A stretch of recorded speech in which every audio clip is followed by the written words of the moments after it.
Hi there. In this video, we'll be covering how much money do you make from publishing a book. You can make lots of money or not any at all, and many factors can contribute to your success. By the end of this video, you'll learn the two main paths to publication and which one can generate more revenue. It's probably not the one you think. And stay tuned until the end of the video for a free opportunity I really think you're going to enjoy. Let's dive in.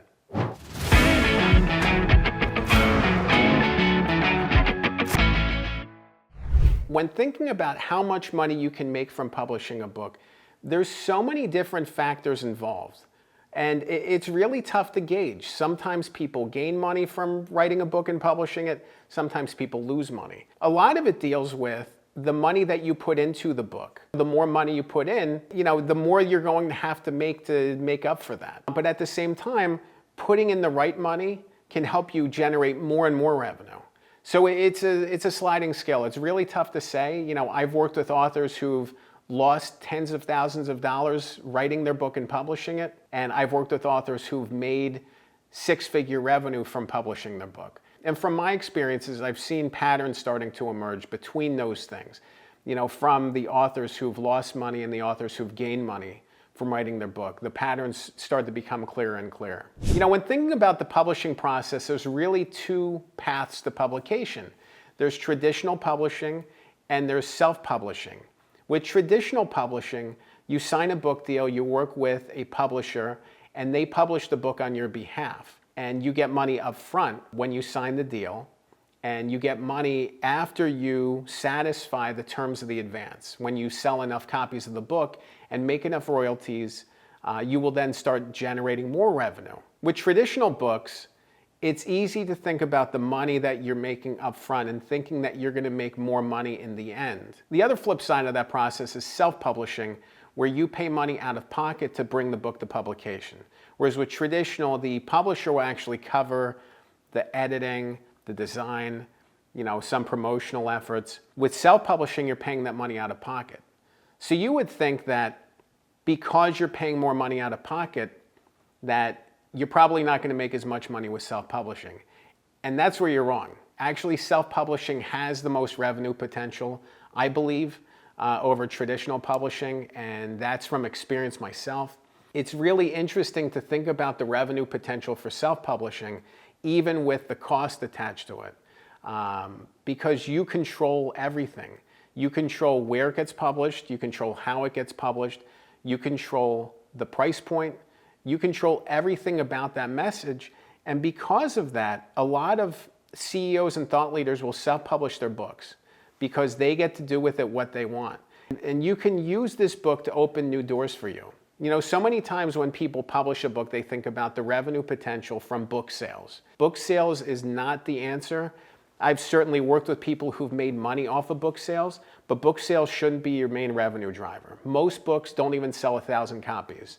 Most books don't sell 500 copies. So if you're thinking about lower sales, if you think about fewer book sales and you think about fewer people holding your book, you want to think about each person who's holding your book potentially paying more money to work with you, paying more money to collaborate. Those opportunities can come through a lot more strongly when you self-publish, because you can use this book as a weapon, as a tool, as an opportunity for speaking engagements, to drive people to your services, as part of your marketing platform in a way that most traditional books, it's more difficult. It's more of a challenge. I think back to some of the books that I traditionally published that were informational in nature, storytelling and helping to get a story told. It's such a valuable process, and I'm so proud of that. I wasn't trying to connect other services to the things I was writing.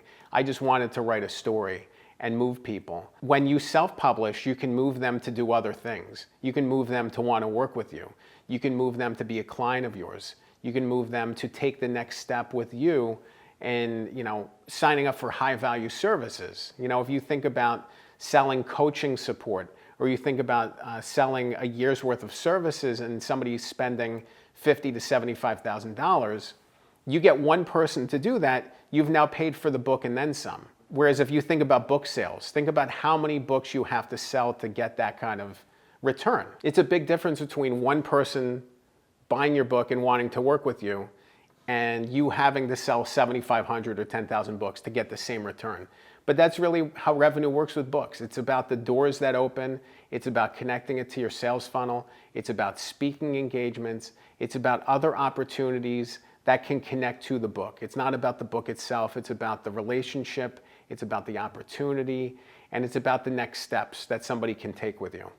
Either way, this requires patience. Writing a book requires patience. Writing a great book requires a lot of patience. You need to take the time to get it right. You need to do the work necessary to write a book that really resonates. And then you have to think about a year or 2 years down the road, waiting for that return on the investment. A book is a great long-term sales and marketing asset. This is something that's going to help open doors for you for years to come. This isn't a quick hit thing. This isn't about taking advantage of a little opportunity. This is about thinking bigger picture and longer term, because even if you take the shortest path to publication, you're looking at 6, 9, 12 months before this book is in anybody's hands. If this is a book worth reading, it's probably going to take at least 6 months, if not longer, to get it into somebody's hands. That's a long time, and you have to think about where they're at 6 months from now. And you have to think about where you're going to be 6 months from now and moving forward from that. This isn't about just, getting a quick score. This is about a bigger thing. This is about a deeper thing. A lot of times you can spend money, again, if you're self-publishing, you can spend thousands, if not tens of thousands of dollars before somebody has even read the book. If you work with a book ghostwriter, you could spend $25,000 to $50,000 or more just on the writing. That has nothing to do with editing, design work, anything else, just the writing itself. It's interesting though, because studies have shown that people who work with a book ghostwriter actually get better returns on their investments for writing the book. So even if you spend money up front, you could make more money in the end, because now you have a book that connects and resonates and carries forward, that people are going to want to work with you for. It's interesting to think about the investment you're making in yourself. The investment that you're making in yourself and your story and your message, and being able to carry that story forward is such a powerful thing. It's such an awesome thing. But people think about cutting corners. They think about doing it in the shortest time and money possible. And then they write a book that doesn't really connect. And because of that, the revenue opportunities wither up. They diminish so much. It's not just about spending money. It's about spending good money. It's about spending the time and energy and effort to get this right. If you can write a book that's worth reading, that someone's going to be moved by, there's so much opportunity on the opposite side of it, but you need to do it right. You need to spend the time. You really need to make sure this book is as strong as possible, because if you do, there's so much opportunity on the other side of it. If you want to learn more about how much money do you make from publishing a book, I'd love for you to head to my website. It's goodghostwriter.com. You can click the link below. There you can schedule a one-on-one strategy call with me. I would love to talk to you about your book. I would love to learn more about what you're working on, the challenges you're facing, and if I can help you in any way. Remember, a good book can change your life. I'm Dan Good. Thanks for watching.